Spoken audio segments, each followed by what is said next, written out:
Breaking news చూస్తున్నారు. Iran America యుద్ధంలో సంచలన పరిణామం చోటు చేసుకోబోతోందా? ప్రస్తుతం అటువంటి సంచలన పరిణామం చోటు చేసుకునే అవకాశం ఉంది అంటున్నారు మాజీ ఎంపీలు.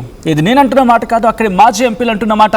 ఇరాన్పై అణుదాడికి అమెరికా సిద్ధమవుతోంది అంటూ కూడా చర్చ జరుగుతున్న సందర్భంలో కీలకమైన పరిణామం కింద మాట్లాడుకుంటూ ఉన్నాం.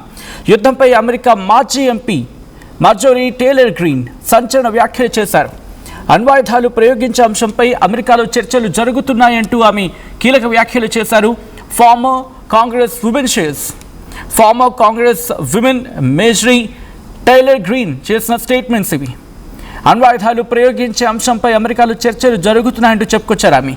అమెరికా వ్యూహాత్మక సమావేశాల్లో అణుదాడిపై చర్చ జరిగిందంటూ చెప్పుకొచ్చారు ఆమె. మార్జోరీ టైలర్ ఇది ఊహాగానం కాదు, నిజము అంటూ ఎక్స్లో పోస్ట్ చేశారు ఆమె. ఇఫ్ పాసిబుల్ ఒకసారి ఆ పోస్ట్ ఉంటే ప్లే చేద్దాం. ఇరాన్పై అణుదాడి జరిగితే ప్రపంచవ్యాప్తంగా తీవ్ర పరిణామాలు ఉంటాయంటూ కూడా ఆమె తన ట్వీట్లో చెప్పుకొచ్చారు. అణుదాడి ప్రపంచాన్ని సర్వనాశనం చేయబోతోందంటూ చెప్పుకొచ్చారు. న్యూక్లియర్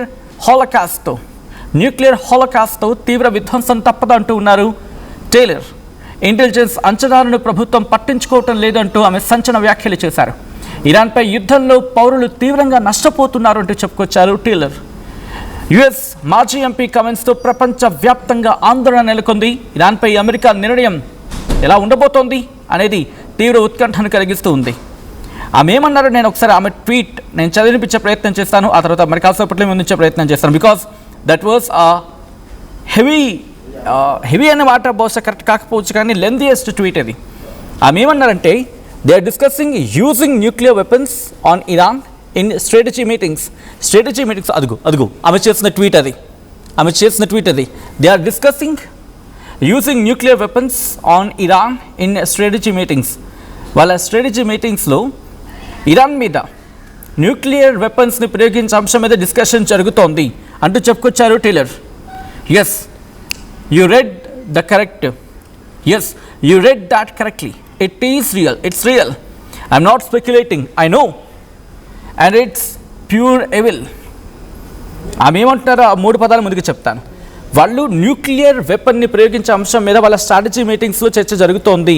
ఇరాన్పై న్యూక్లియర్ వెపన్స్ని ప్రయోగించే అంశం మీద వాళ్ళ చర్చల్లో మాత్రం వాళ్ళ స్ట్రాటజీ చర్చల్లో ఉంది అంటూ కూడా చెప్పుకొచ్చారు ఆమె. మీరు వింటోంది నిజం, ఇన్ఫ్యాక్ట్ మీరు చదువుతోంది నిజం. ఇది నిజం. నేనేమీ స్పెక్యులేట్ చేయటం లేదు, నాకు తెలుసు. నేను ఇదే స్పెక్యులేట్ చేయట్లేదు.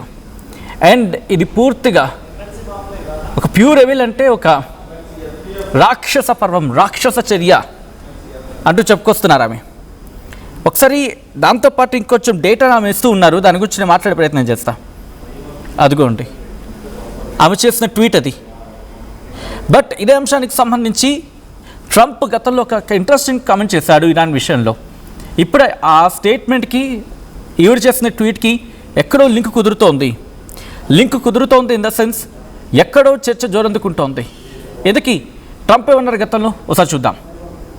After we finish defeating Iran, which is being very badly defeated, pretty soon I'll be declaring the Hormuz Strait a territory of the United States. I built it during my first term, including Space Force. Right, అది చాలా దగ్గరలోనే ఉంది.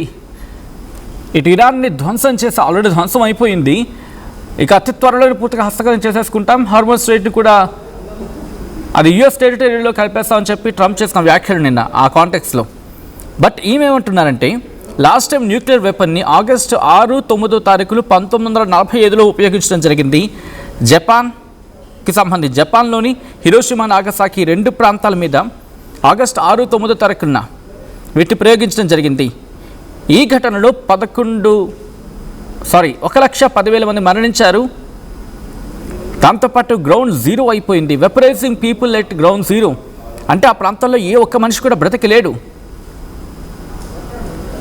అంటే ఎప్పుడైతే దాడి జరిగిందో వెంటనే 1,10,000 మంది మరణిస్తే మొత్తం ఆ మరణాల సంఖ్య దాని ప్రభావంతో 2,14,000కు చేరుకుంది ఆ ఇయర్ ఎండింగ్కి. దాంతోపాటు చాలామందికి ట్రామాటిక్గా మారిపోయారు, చాలామందికి తీవ్రమైన గాయాలయ్యాయి అంటూ కూడా ఆమె చెప్పుకొచ్చారు. But the extreme suffering continued for the Japanese people from radiation sickness, skyrocketing cancer rates, and generational birth defects. అంతేనా? ఎప్పుడైతే హిరోషిమా నాగసాకి మీద న్యూక్లియర్ దాడి జరిగిందో ఆ తర్వాత ఏం జరిగింది? జపాన్లో రేడియేషన్ సిక్నెస్ పెరిగింది, క్యాన్సర్ రేట్లేమో ఆకాశాన్ని తాకాయి, జననాల సంఖ్య దాంట్లో అంటే జననాల సంఖ్యలో చాలా మార్పులు కనిపించాయి. దాంతోపాటు మీరు చూడొచ్చు జనరేషన్ బర్త్ డిఫెక్ట్స్ అంటే పుట్టుకతోనే వచ్చే ఆరోగ్య సమస్యలు ఎక్కువయ్యాయి. Not to mention wiping out all means of their economy and the suffering was so great that all of humanity ఓవ్డ్ never again. Trump and his admin were told by our own intelligence that Iran was nowhere near creating a nuclear weapon. Then Israel said the same line. It's repeated for decades. Iran is only weeks away. ఇక్కడ మీరు చూడొచ్చు Trump అలాగే Trump administration వాళ్ళకి own ఇంటెలిజెన్సే చెప్పుకొచ్చింది. ఏమని? Iran దగ్గర ఇప్పటికిప్పుడు nuclear వెపన్స్ని తయారు చేసేంత సత్తా లేదు, దరిదాపులు కూడా వాళ్ళు లేరు. ఇజ్రాయెల్ కూడా ఇదే అంది. ఇది దశాబ్దాలకే చెప్తున్న సందర్భం. ఇరాన్ క్షీణిస్తూ ఉంది, ఇది కదా వాస్తవం అని చెప్పి కోట్ చేస్తూ ఉన్నారు. Iran is only weeks away, వారం రోజులే అంటూ కూడా చెప్పుకుంటూ వస్తున్నారు కదా. క్షీణిస్తోంది, Iran is only weeks away అంటూ ఉన్నారని చెప్పి ఇందాక ట్రంప్ అంటూ ఉన్నారు కదా. So we bombed anyways, killed their leaders and innocent little children in a school, and Iran has controlled the Strait of Hormuz ever since and punished the region for their part in it. మన బాంబులు వేయడం ప్రారంభించిన దగ్గర నుంచి వాళ్ళ లీడర్స్ని చంపేశాం. అమాయకులైన పసిప్రాణాల మీద అంటే పసిప్రాణాలు ఉంటున్న స్కూల్ మీద మనం బాంబులు వేసాం. ఇప్పుడు ఇరాన్ ఏమో స్ట్రైట్ ఆఫ్ హార్మూజ్ని వాళ్ళ కంట్రోల్లోకి తీసుకుంది, ఆ ప్రాంతాన్ని పూర్తిగా శిక్షిస్తోంది వాళ్ళ వైపు నుంచి అని చెప్పుకొచ్చారు. ఇంకేమంటున్నారు? And now our government is only actually discussing lowering the nuclear threshold in order to use nuclear weapons against Iran, even though Trump claims he won the war like 40 times and says the US controls the SOH, straight of Hormuz అని చెప్పి. ఇప్పుడు ప్రభుత్వం ఏమంటోంది?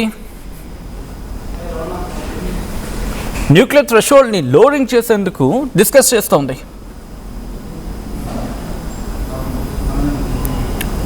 ఏమంటున్నారు ఈవిడ? And now our government is the one actually discussing lowering the nuclear threshold in order to use nuclear weapons against Iran, even the Trump claims. అంటే యుద్ధం గెలిచామంటే చెప్తున్నప్పటికీ కూడా జరుగుతున్న పరిణామాలు ఏంటి?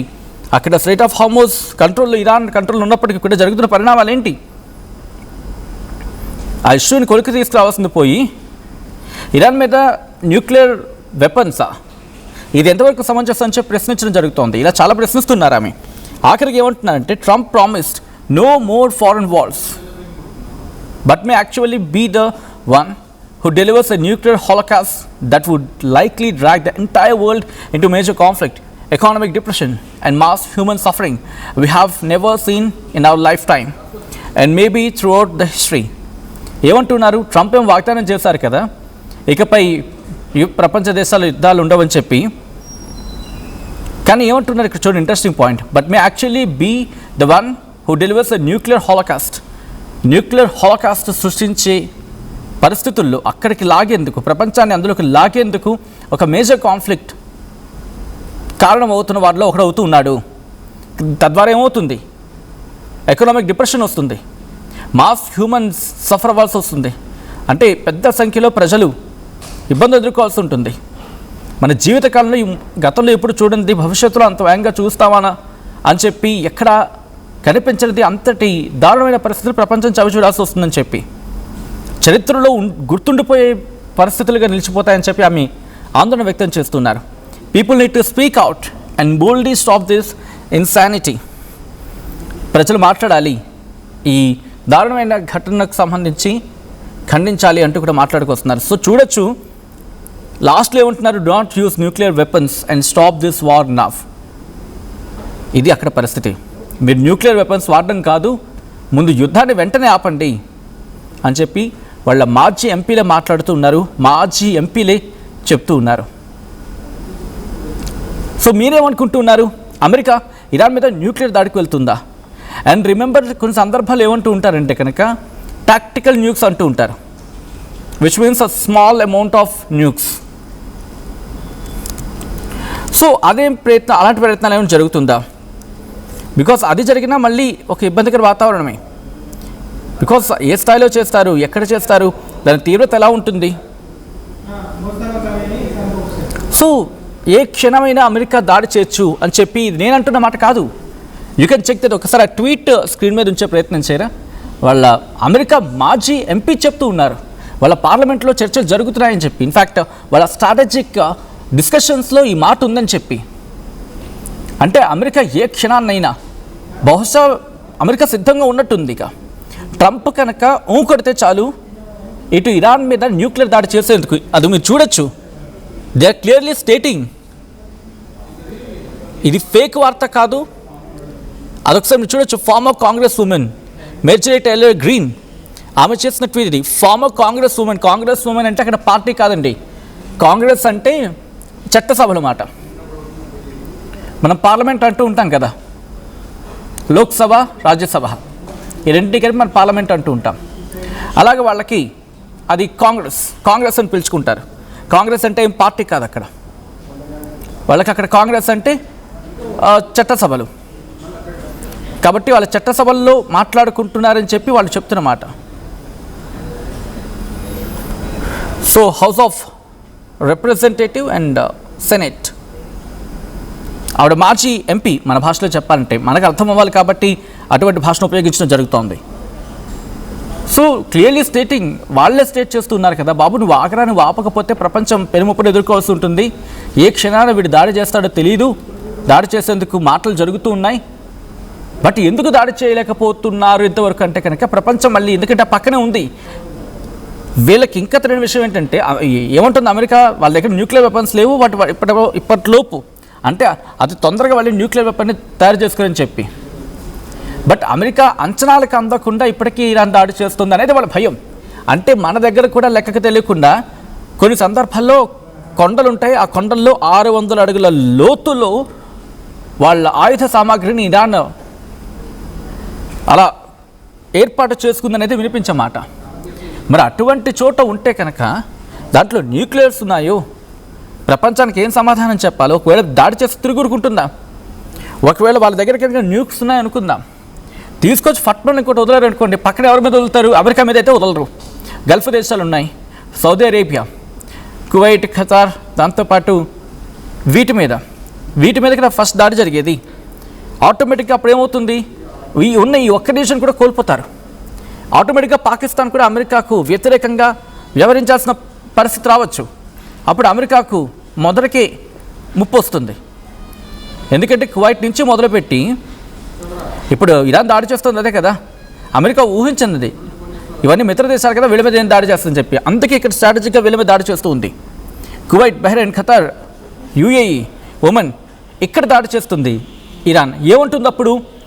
మీరు వాళ్ళకి బేస్ ఇచ్చారు, అమెరికా బేస్ మీద మేము దాడి చేస్తాం, మేము మీ మీద అయితే దాడి చేయలేదు, మీరు అమెరికా బేస్లకు అక్కడ చోటు ఇచ్చారు కాబట్టి మేము ఆ బేసెస్ని టార్గెట్ చేస్తున్నాము, మీకు కాదు, మీరు ఆ బేసెస్ని తరలించని, మిమ్మల్ని టచ్ చేయమని చెప్పి వాళ్ళు చెప్తారు. అప్పుడు వీళ్ళు న్యూక్లియర్ కనుక ప్రయోగించారు, న్యూక్లియర్ వెపన్ కనుక అమెరికా ప్రయోగిస్తే చూస్తూ ఉట్టుకుంటుంది ఇరాన్.